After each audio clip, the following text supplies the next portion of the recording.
Assalamualaikum warahmatullahi wabarakatuh. Perkenalkan, nama saya Muhammad Hafiz Wicaksono dengan NPM 1911177. Kelas Manajemen 22B dengan dosen pengampu Bapak Andre Chandra SMMM. Di sini saya akan sedikit menjelaskan tentang materi kita, rumus dan perhitungan rasio keuangan. Pengertian rumus rasio keuangan. Rasio keuangan adalah suatu metode analisis yang digunakan untuk mengevaluasi hubungan antara berbagai item dalam laporan keuangan suatu perusahaan. Rasio keuangan memberikan gambaran tentang kinerja keuangan perusahaan dan membantu pihak terkait seperti manajemen, investor, dan kreditur untuk membuat keputusan yang lebih baik.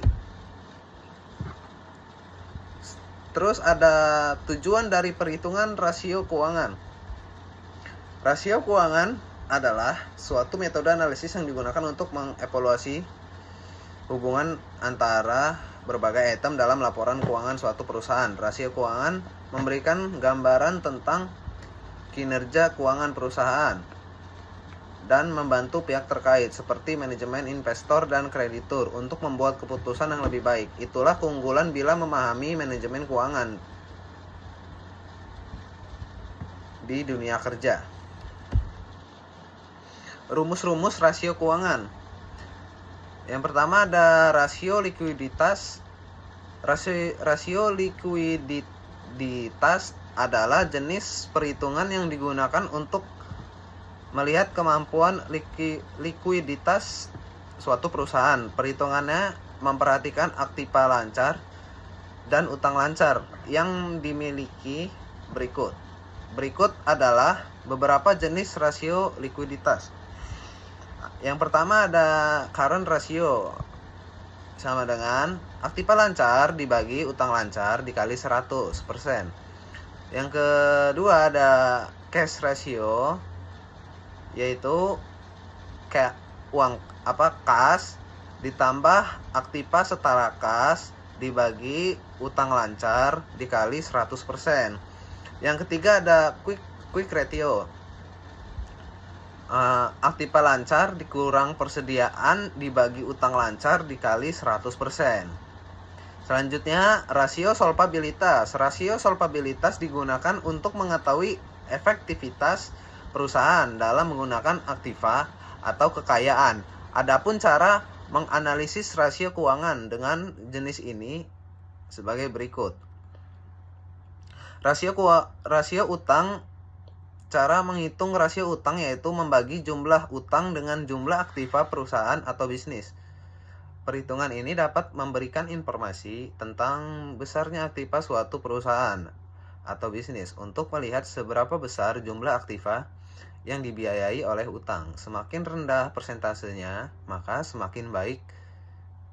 Berikut adalah rumusnya. Debt ratio sama dengan jumlah utang dibagi jumlah aktiva dikali 100%.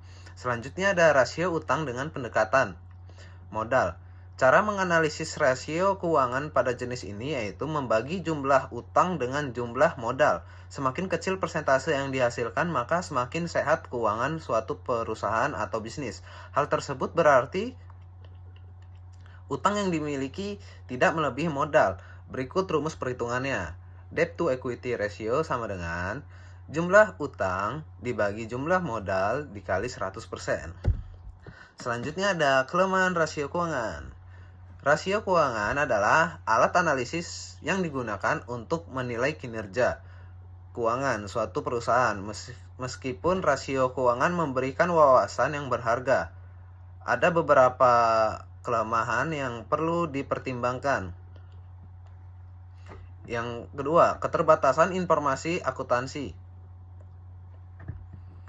Rasio keuangan bergantung pada informasi akuntansi yang disajikan dalam laporan keuangan. Jika informasi ini tidak akurat atau tidak lengkap, rasio keuangan juga dapat menjadi tidak akurat. Terus selanjutnya ada perbedaan praktik akuntansi. Perusahaan dapat menerapkan kebijakan akuntansi yang berbeda yang dapat mempengaruhi perhitungan rasio. Perbedaan dalam metode penyusutan penilaian persediaan atau aset tetap dalam menghasilkan perbandingan yang tidak akurat antara perusahaan. Selanjutnya ada tidak memperhitungkan faktor eksternal. Rasio keuangan cenderung tidak memperhitungkan faktor-faktor eksternal seperti perubahan dalam ekonomi, pertaruhan pemerintah, atau kondisi industri. Oleh karena itu, rasio keuangan hanya memberikan gambaran sebagai dari kesehatan suatu perusahaan. Selanjutnya ada manipulasi akuntansi. Beberapa perusahaan dapat mencoba untuk memanipulasi laporan keuangannya agar terlihat lebih baik daripada yang sebenarnya.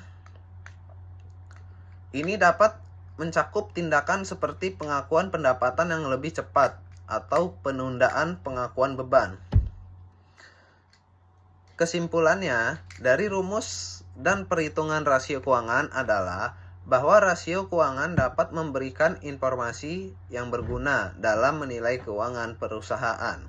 Dengan menggunakan rasio keuangan, kita dapat mengetahui kemampuan perusahaan dalam memenuhi kewajiban, menghasilkan keuntungan, dan mengoptimalkan menggunakan aset.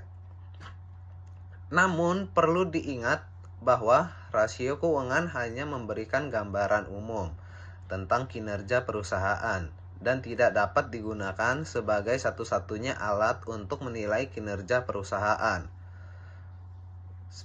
Terima kasih, sepertinya itu saja yang dapat saya sampaikan. Bila saya ada salah, saya minta maaf dan saya tutup. Wassalamualaikum warahmatullahi wabarakatuh.